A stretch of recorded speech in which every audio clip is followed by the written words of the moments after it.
नमस्कार, मी दीपक जैनवर, राहणार खटाव, तालुका मिरज, जिल्हा सांगली। आज यशवंत कृषी उद्योग समूह म्हणजे थोडक्यात कृषी सेवा केंद्रामध्ये बायोफॅक्टर कंपनीचे जे नवीन खतं आहेत त्या खतांच्या त्यांनी ट्रायलसाठी 3-4 सॅम्पलमध्ये मक्याचं बी घालून त्यांनी सॅम्पलचं हे घेतलेलं आहे। थोडंसं मक्याचं बी वगैरे टाकून सॅम्पल त्यांनी बरेच एकात आहे। ह्यामध्ये आहे DAP, NPK 18-18 आणि बायो एक्सेलचं डिओन ट्रायो, म्हणजे ह्यामध्ये 4ही घटक आहेत त्यांनी ट्रायल घेतलेल्यापैकी। हा फक्त आहे त्याच कंपनीचा, त्यांच्याच कंपनीचा फक्त बायो एक्सेलचा डिओ, याची पण वाढ बऱ्यापैकी आहे। तर ह्यानंतर त्यांच्याच कंपनीचा बायोफॅक्टरचं ट्रायो आहे आणि यानंतर ह्यामध्ये फक्त रासायनिक खत आहे। रासायनिक खताची वाढ बघा किती बऱ्या प्रमाणात कुठल्या प्रमाणात दिसते, फक्त रासायनिक खत आहे।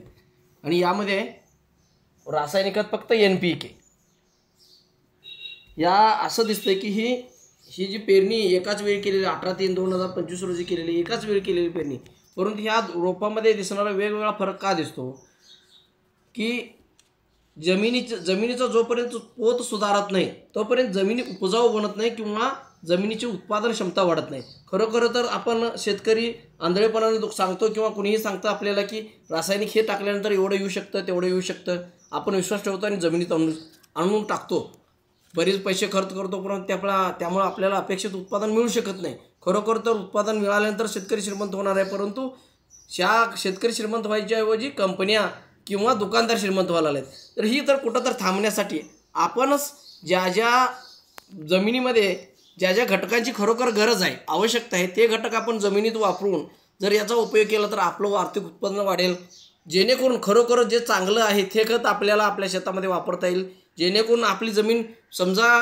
जे रासायनिक खतं वापरले तर जमीन 10 ते 15 वर्षानंतर खराब होणार आहे, ती जमीन खराब न होता आपल्याला पुढच्या पिढीसाठी जमीन शिल्लक राहील।